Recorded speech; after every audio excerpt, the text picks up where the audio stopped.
testing. Klaro? August 1st week, conduct testing. Sige. Now, let us review. From your chapter 1, diba, specifically for your objectives, how many objectives do we have? 3. 3. Specifically, ano? Magkano na mo? Ano number 1? Objective? Design. Then develop and test. You already have the design and develop na result. Hindi natin makikita yung design and develop na result.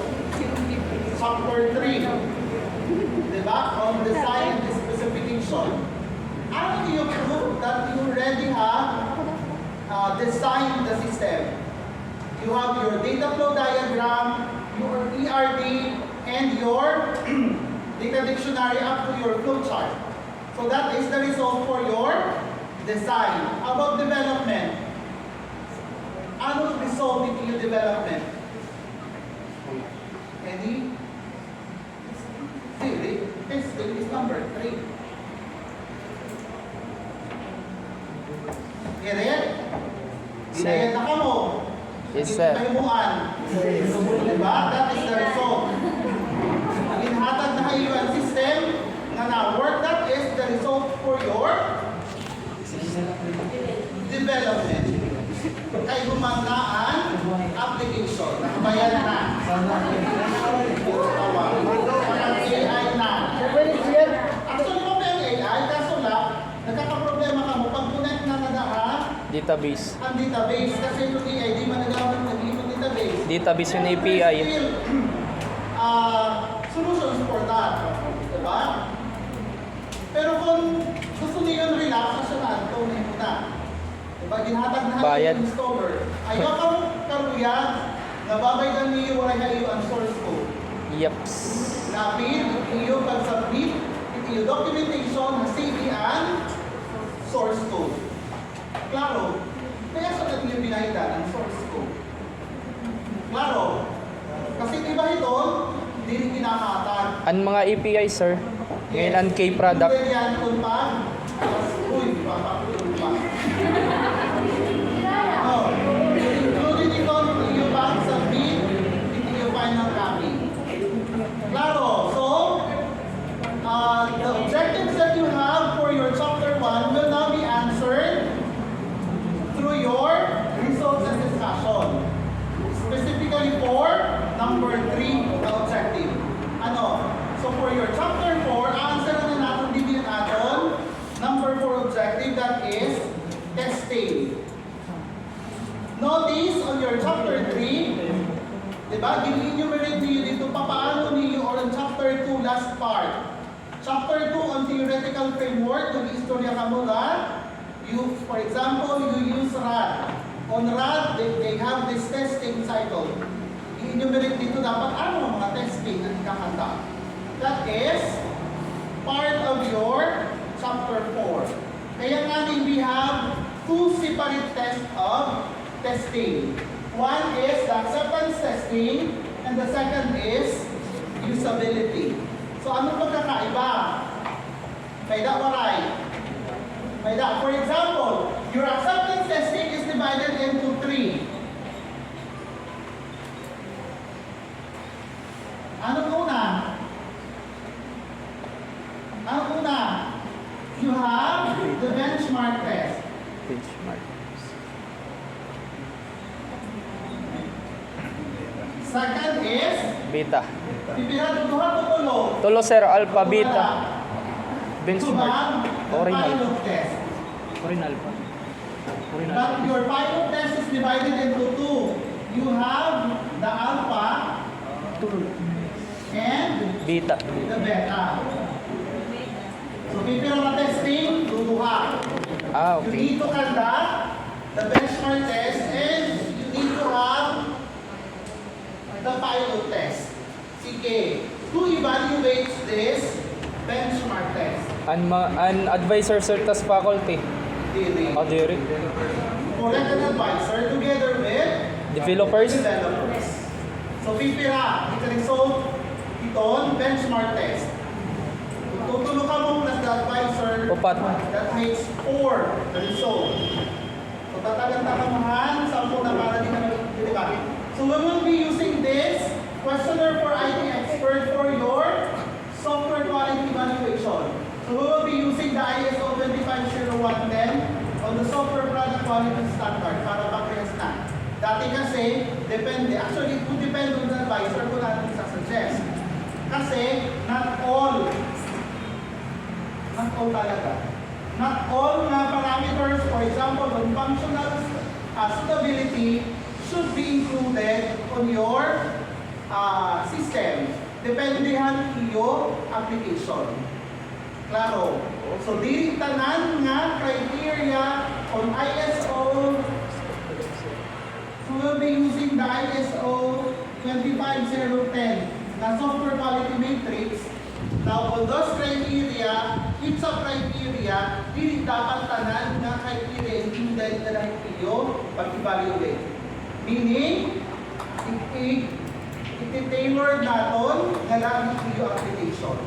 Ano? There are some criteria na dili pwede, dili applicable na dahan mobile app. Na applicable lang yan na dahan mga standalone na mga web pages. Vice versa din. Some criteria dili applicable na website, pero applicable ang mga mobile-based na application. So babasahon niyo ang each criteria. Klaro? Yes, sir. Ano? So in this questionnaire we have 4 parts. The first part is on the respondent's profile. So, isusulat ang ngalan, the name, the age, the affiliation, and the position. So, kung student, kung student, kung advisor, kung advisor, and kailan name, and age. Pero, these are just parang ministerial na mga tasks. Dirihiya man i-include on the evaluation or in the computation. So meaning on part 2, the software quality evaluation, so we have the functional usability, the performance efficiency, the compatibility, usability, reliability, maintainability, portability, asalaan included. Ano? Then you have the part 4, Part 3. 1, 2, 3. Part 3 now will be on the feedback and suggestion. Meaning, part of the acceptance engine, for example, you do the benchmark test, iyo sistema, ano yung pag-test? Sige daw? Mag-dry run lang. Kay Amon. Hindi dapat, di ba? As software developers, we perform a rigorous approach toward testing. Meaning, kikitaan niyo yung application as if hindi mo expert, meaning kikitaan niyo yung system as if hindi mo nag-develop. Diba? Why? Ano ba goal in testing? Kikitaan. Ito yung previous na IT subject. If fully functional, sir. What's the goal in testing? Kung niya, sir, waray error, waray bugs ngayon kung fully functional. Fully operation. Kung waray error, waray bugs, nagtitest ba kita? Nagti? Direct. Why? The goal in testing is to find error. Ano? We can only say that testing is successful if and only if we found an error. We found a bug. Kaya kung di ka nag-test, kung waray error, Perfect. explore ka lang. Maaram ka mo na may error, di-escape. Especially di that forms. Maaram ka mo nga, i-biblit ko nga, okay nga, di pa complete. Pag-i-error hindi yan. Diba? Pero, ginahide di yung error. Ano? So that's not the goal in testing. Klaro? Yes, sir. So after you test, you will now be tabulating your result. By the way, in this example, nilatag ko nina, 4 lakh. Pero out of ginagamit, 1 to 5. Klaro? 1 to 5. Hindi na hindi kasi poorly functional, moderately functional, functional, and very functional. Pero sige, we'll try na, kasi dito itong previews natin na ginagamit, they are using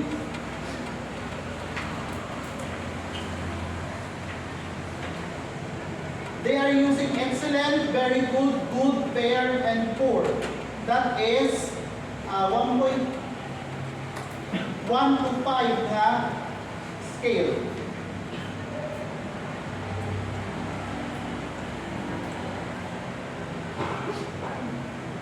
Sige.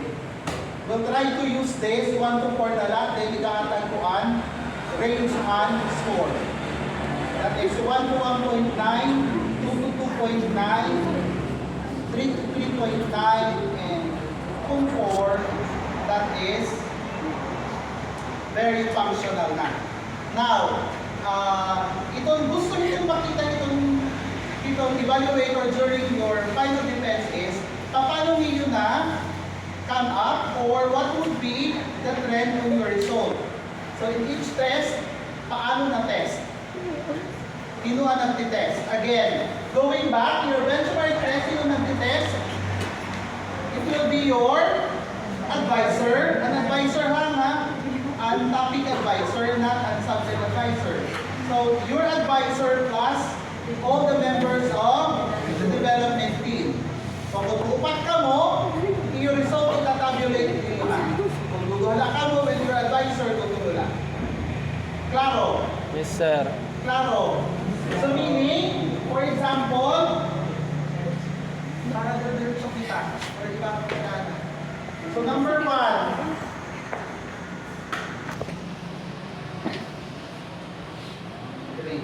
So member 1, member 2, member 3, then advisor. For example, ang iya number 1, ang number 1 ng question score is 2, 2, 1, 1. You need to have the total and the average. Mean. Ano?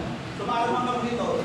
In Excel, what would be the total and divided by having evaluators. For this example, 2, 4, 6, that is 6 divided by 4. What would be the average mean? Ito naman. 6 divided by 4. 1.2. 2.1. 1.2. Ay, mayroon ng calculator. Sige daw. 1.2. 2. 1.2. Sige, 1.5, 1.5. That is the mean, the sum mean for number 1. So for example, this is for reliability. May iyan 3 question. Kaabansin niya. Okay naman iya, agrapan. Grand mean. So iga-add, for example, 2, 3. Kaya naman iya, total mean for reliability. So, 1.5 plus 2 plus 3 divided by 3. Every question is math. Kaya naman. 1.5 plus 2, 3.5 plus 3. 6.5 divided by 3. 3 point, ano pera? 3.2. 2 point pera? Pera? 2.16. Now, ano dapat ito paano? Okay, nagamit ka mo ng 2 decimal places, hindi may 2 decimal places. 2 decimal Ano? places. Kung magamit ka mo ng 1 decimal place, consistently 1 decimal place. Pero para kita similar other interpretation, it should be up to 2 decimal place, ha? Gagawin mo per day. Ano? Klaro. Yes, sir. Yung sa sige pag Basta naka-record. dapat naka 2 decimal place. Klaro? Ano? Yes, The sir. same interpretation, the same format on previous na mga capstone project na pumatol. You can look for capstone books sa library kung paano nila din discuss each. Meaning, after discussion for each criteria, ano na found out? For example, after benchmark test, ano ang mga suggestion-han evaluator? Nagsiling ang advisor, yung na niyo ang blue to green. So, i-include in that discussion. Dapat, before you proceed to the final test or on the alpha test, na correct na niyo ang suggestion based from the benchmark test. Now, after the benchmark test, evaluate ang iya rating is 2. Then, ano man ang mga suggestion na nakita niyo? Then, implement that after you proceed to the alpha test. Who will evaluate your alpha test? Yung mag-evaluate. So, we go with the experts. Who will be the expert? Panelist. Tanan, na faculty, na naandun major subject, ang CCS. Klaro? Yes, sir. Klaro? Yes, Dili sir. na IT. Na tanan, bisan CCS. Meaning, complete enumeration kita perli.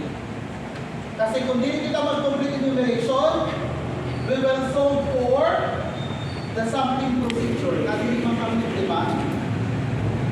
Yes, sir. Ano, kasi damo pa ng computation. Klaro? Yes, sir. So, pipiraman yung faculty CCS.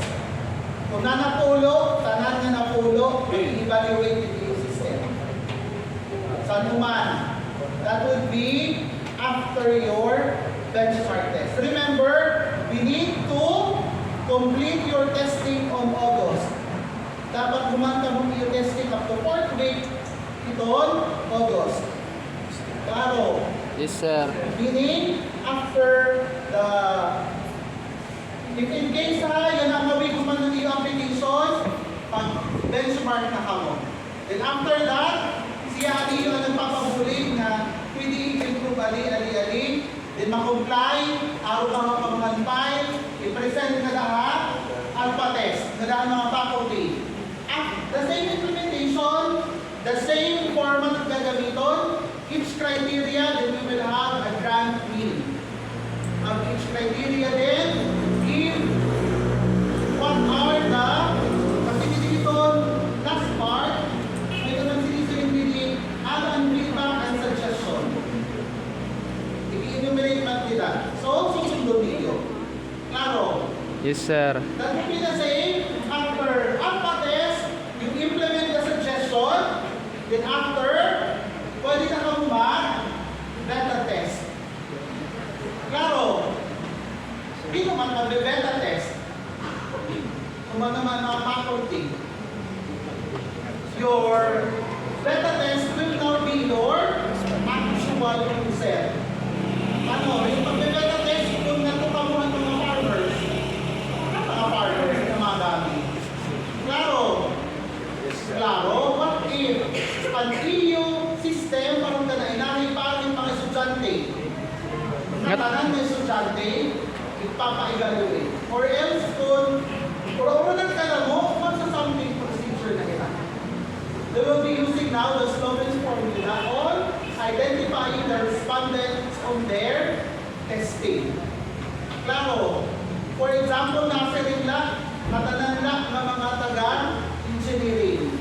So you have two options. Complete enumeration na tanan ng taga-engineering mag-answer, or you will do anong sirin? Mag-sampling procedure ka mo. So kung magpapasampling procedure ka mo, makatuwa mo niyo advisor para ma-compute niyo ang iyo respondents na total. Klaro? Yes, sir. Again, review. Who will evaluate the benchmark? Advisor and the respondent, or the development team. Who will evaluate the alpha test? All faculty. Faculty expert. Ay, nung maka-evaluate ito, beta test. Ang mga end users, sir. Actual user. Yes, sir. Pero, iba na yung gagamiton. Kaya ano, yung actual user, hindi lang nila makakaintindi na may compatibility. Ano, so may separate questionnaire na simplified ISO 25710 yung gagamiton. Which, na-focus lang yan at itong usability. Tuturo lang ang criteria ito in i-evaluate. Klaro? Klaro? Yes, sir. Sige, pahaya. Then, Ano dun we are sa now testing done ng with faculty? the acceptance testing. Okay na. After that, may naman natin sinisiring na usability testing. Ano man ini? usability, kung kagamit-gamit ba o hindi kagamit-gamit, kung usable ba. Diba? So gagamito, hindi ko mas magamit Ang mga user. ang actual user naman. Question. Kung ang tawag din, actual user na farmer, sila na ba diyan itong magamit? Hindi dahil itong usability testing? Yes, no? No. Eh, nag-evaluate na yan, it is beta test. Ano? Lubot, kung for example, you go with farmers, and you actually user have an amnesia mga farmers. So, iusunod na usability testing, nakasalsido naman sa farmer. Pero the same group of actual user lang siya. Ano? For example, barangay, di ba may barangay profiling, dito ang Balanhiga. Ito ma-evaluated yung usability testing, barangay naman halawakan. Or na Balanhiga pa rin, iba naman na barangay. Diba? Hindi man lang sa barangay Balanhiga. Claro. Pero ba, if questionnaire ba the same? No. Why? Separated aton. For the acceptance testing, we will be using the ISO 2501, 25010. But for the usability testing, we will be using the IEM usability testing. And initially na 0 to 5 rating. 0 to 4. Positive, negative meaning ng mga question. Claro. Why? In usability in acceptance testing, nagpapatest na sila mo, tinutukbuan yun actual user. For example, you go with the expert na dahil mga faculty, hindi dapat ang faculty diretso magamit. Inintroduce namin niyo, tutukbuan, sa education system, pag-add, pag-edit, pag-edit, and so on. So, dito tutukbuan, that is a guided way of testing. Ano ang pagkakaiba ng usability?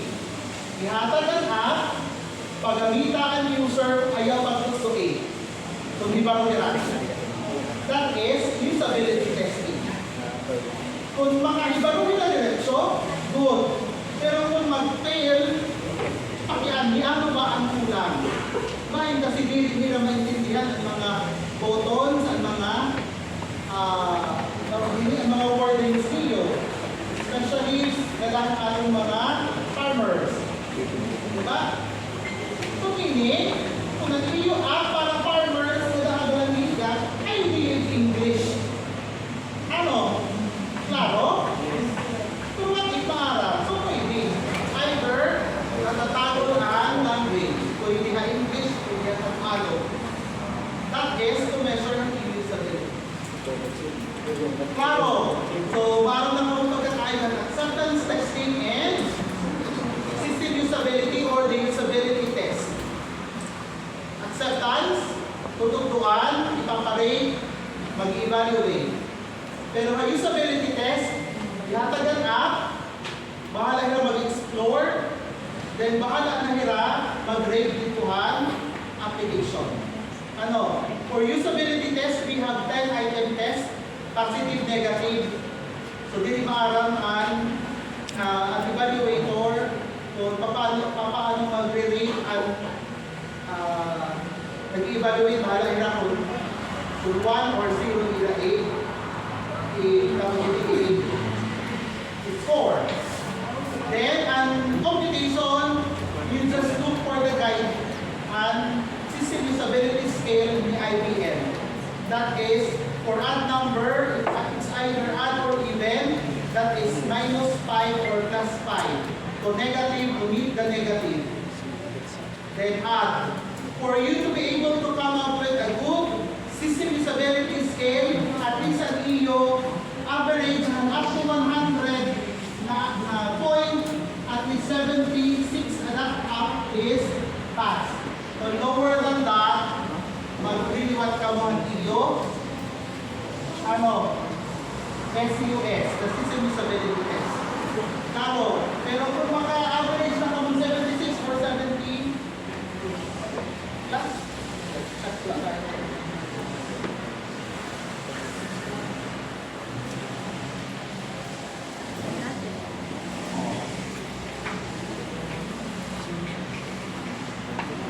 So 68 nga ninyo yan. Para pa sa 68 iton. 68 higher than 68 is sa roll na hiyan. Klaro? Klaro? For example, on the first question, I think that I would like to use this website frequently. So for farmers, ipapa-translate video ang pakiana. Number 2, I found the website unnecessary complex. Number 3, I thought that the website is easy to use. Number 4, I think that I would need to support the support of a technical person to be able to use this website. So makikita niyo yung pattern, positive, negative na question yan. In this example, the book 75 ang ira, SQS. 75 is higher than 68, so taas ang ira, usability test. Klaro? So, you are now done with usability testing. Then after your usability testing, you will now go with the last part of your chapter 4, description. At yung pinakamakuri. Kaya ano pa daw? Makuri talaga kay ano?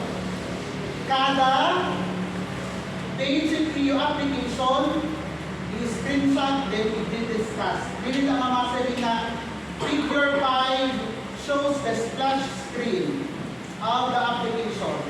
Diri, anong iya, pinakasayan siya na ma-display? Anong ikinikita ng mga word? So, matanan na detail, ibubutang na discussion. Klaro? Then after splash screen, the next page. So all pages, ha? So kung may iyo 50 ka pages, may iyo website or iyo application, you need to have 50 screenshots with discussion with iyo documentation. Klaro? So literal nga, kada page. Hindi masali mapili na kami ng 5. No. All of your screenshots should be included on the discussion. Klaro? May pakiana, chapter 4. Pero masayon na.